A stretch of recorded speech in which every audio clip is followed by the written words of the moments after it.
Hey, what's up everybody and welcome back to the channel. My name is Cory, and on today's video, I'm going to be going over a couple tips and tricks in order to help you guys out if you're going to be planning a trip to Southwest Colorado, more or less the San Juan mountain region. Also real quick, I just wanted to say that I'm going to be giving out 3 $5 gift cards to Starbucks through this video as well. So just subscribe to the channel and comment down below what your favorite kind of coffee is or how you take your coffee down in the comments below, and you'll automatically be entered in to win one of those gift cards. And just so you know, I'll be announcing the winner of those gift cards in probably about 2 weeks following the upload of this video. And just so you know, I only have about 138 subscribers right now. So if you were to enter into this contest and comment down below, tell me what your favorite kind of coffee is, you probably have a really good chance of winning. So just stay tuned. So let's go ahead and get right into this video and help you plan your next trip to the San Juan Mountains.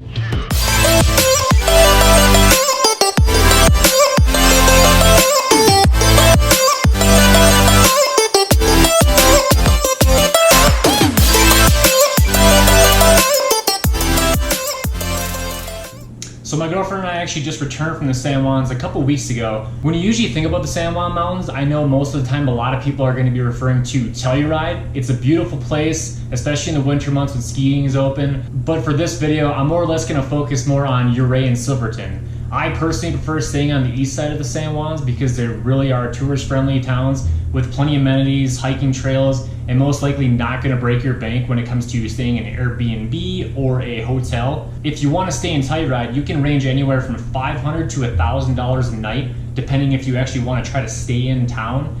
So that's why I would actually prefer staying in Ouray or Silverton. Their prices are going to be a lot more reasonable, closer to about $180 a night, which isn't the cheapest thing in your wallet to go for, but it's definitely going to be a lot more cost efficient considering Telluride. Driving from Telluride can actually be a hassle if you're coming from the Denver area. It'll actually add about 45 minutes to your total time, and that's just getting there. If you want to come back and see Ouray or Silverton, you'll have to take the 4x4 trail over the pass or drive back around the highway to reach those two towns. So if you're driving from the Denver area, I would highly suggest you take I-70.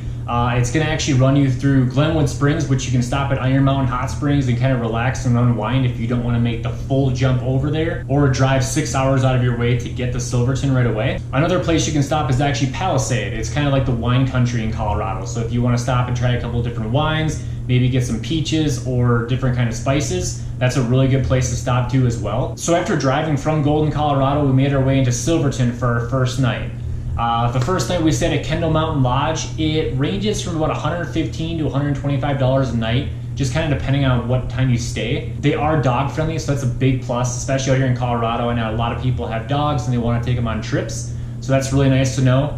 The check-in process is a little weird. You're actually gonna have to go down the street a few blocks to the Triangle Motel, and you're actually gonna check in there. The hotel has more of like a bed and breakfast feel, so if you're gonna be staying in a mountain town like that, you're more or less gonna be traveling throughout the day, going for hikes, and then when you come back to your hotel, you're most likely just gonna be wanting to pass out for the day because you're so tired. So after the first night of staying in Silverton at the Kendall Mountain Lodge, we woke up the next morning and pretty much the challenge was on to find the closest and best cup of coffee that we could. And what's great about Silverton, unlike Ouray actually, is that Silverton has a lot of options when it comes to coffee. I mean, it seemed like every single time we were walking downtown and looking at the street, there was a coffee shop pretty much after every single other restaurant or shop. And then if you looked across the street, it was basically the same way. So if you're in Silverton and you need a cup of coffee early in the morning, chances are you're gonna find one, just depending on whether one's gonna be open or not. So we actually happened to try our luck at the Lone Spur restaurant, which looks more like a cafe when you walk inside. The service was great and the coffee was spot on. So one thing that's cool to point out also is that when we were walking back from the Lone Spur restaurant, we noticed the boulder for the Hard Rock 100.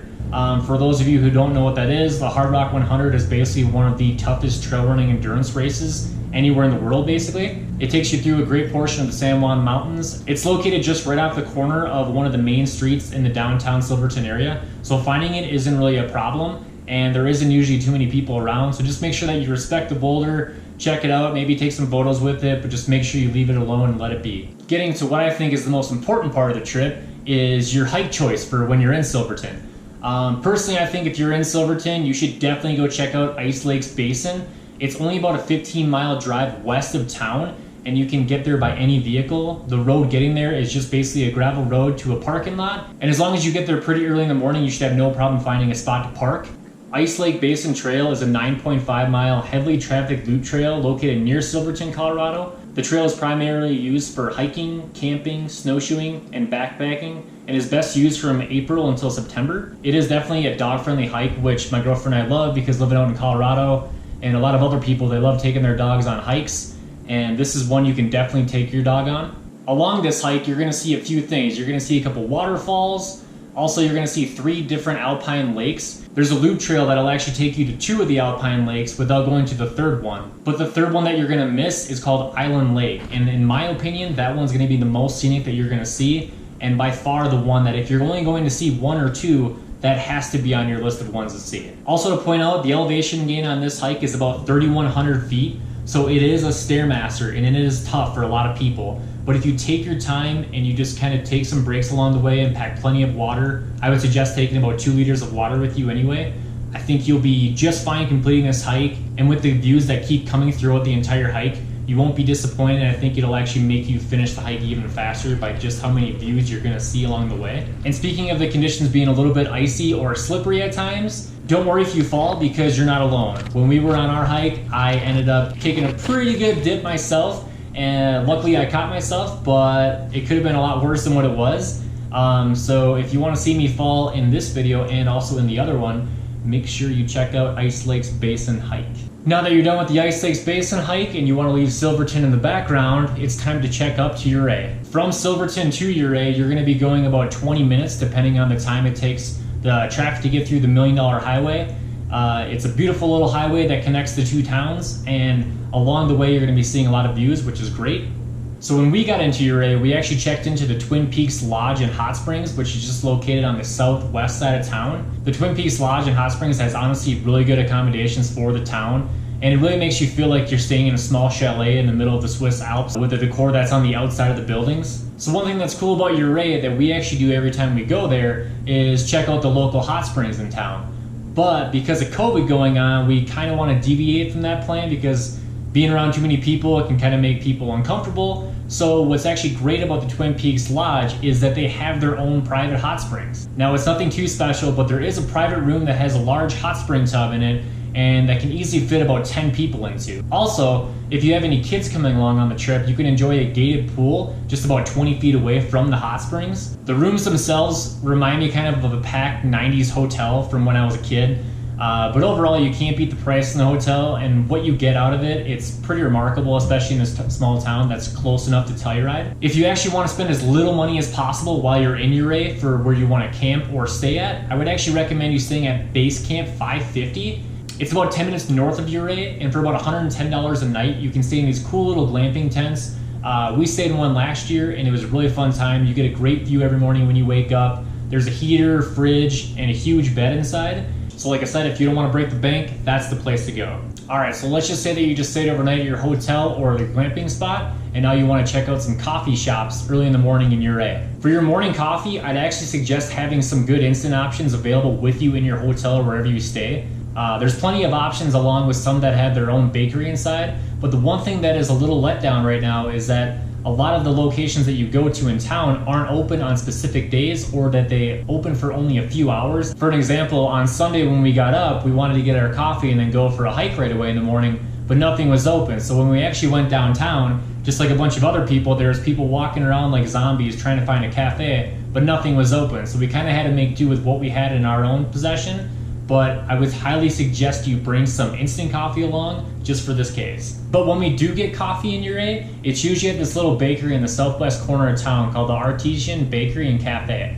It's about a 10-minute walk from the Twin Peaks Lodge, and the coffee options are incredible. The only downfall with this place right now is that you do have to stand outside while you're ordering your coffee. They're not having anyone inside the store at this point, but that shouldn't deter you from the coffee shop. The coffee itself is amazing, and they actually make their own baked goods every morning, and they put it out in the window for you to check out. Now once you got your morning buzz going and you want to get out of town for that morning hike that's going to change your life and you're going to see as many mountain views as possible, this is the one hike I would recommend, and it's called Blue Lakes Trail. This hike is located about 50 minutes outside of Ouray, but the drive is certainly worth the hike. The last 6 miles to get to this trailhead when you get off the highway is going to be the biggest problem that you're going to have in a car, but we had no problem getting up. And even if you had like a 2-wheel drive car along this road, I think you would have no problem getting even to the main trailhead, just depending on whether there's certain spots for you in the morning there or not, because it is a very popular hike.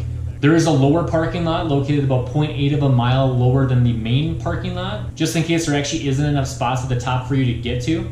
You're going to be hiking close to 8.5, 9 miles round trip if you continue all the way to the third lake and come back down. And just like the Ice Lakes Basin Trail, you're going to be seeing 3 different alpine lakes with complete 360 views pretty much the entire way up once you get through tree line. Now, one great thing that a lot of people do is when they get to the first alpine lake, they like to sit down, maybe have some breakfast or even a couple bars for lunch, and then kind of continue on to the next 2 alpine lakes, which are only about 1.5 miles from that first alpine lake. But because of the elevation gain, it's going to be a little bit harder, but there's no reason why you can't get to those last 2 lakes. And me personally, I would not leave this hike without seeing all 3 lakes. They're gorgeous, they're beautiful, and you're going to be seeing a lot of sights along this hike.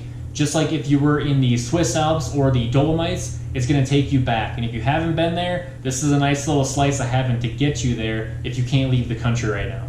So like I was saying, this hike does require some massive inclines, and as long as you take your time, bring plenty of water and rest, I think you're going to be able to do this hike, and you're going to be happy that you did this hike, because once you come back down and you have all those photos to share with your friends, you're going to be amazed at what you see up there. Now, after finishing the hike and making your way back to your way on the drive, you might be a little bit parched and a little bit hungry at this point. So just like a lot of us, if you go on Google Maps, you're probably going to see a lot of good reviews and want to go to the Ouray Brewery, which is a great place in mind, and it has a cool rooftop deck. Now, although you wouldn't be disappointed from what you get at the Ouray Brewery, when we drove back to Ouray and actually wanted to go to the Ouray Brewery, there was a massive line out front and maybe like a 40-minute wait. So we just thought, let's go try something else. So we actually went down a few blocks to the north side of town, and we found this little place called the Gold Belt Pub.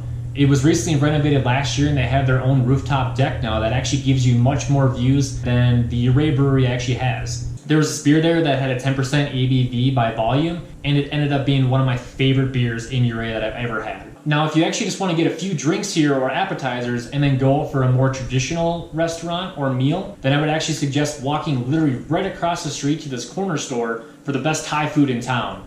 It's not hard to miss because it's literally called Thai Chili Restaurant. We've come at least once every time we've been to Ouray, and we love it. They have reasonable prices, and the service gets an A+ every time. They also have a new patio seating outside that if you want to soak up the outdoors or maybe sit outside in the sun, you can definitely do so. Now, once you're full and ready to relax, you can go back to the Twin Peaks Lodge and Hot Springs and enjoy some outside lounging, hot spring seating, and pool lounging before you call it a night. Alright, well, that's going to do it for us here today. I hope this helped you plan your trip if you're thinking about going down to the San Juans, specifically Ouray and Silverton in particular. And if you have any other comments or questions, be sure to comment down below. I would love to answer any questions that you have. Now, if you like this video and you want to see more like it, go ahead and subscribe to my channel. But I just want to thank you guys again so much for watching this video, and make sure you have a great rest of your day.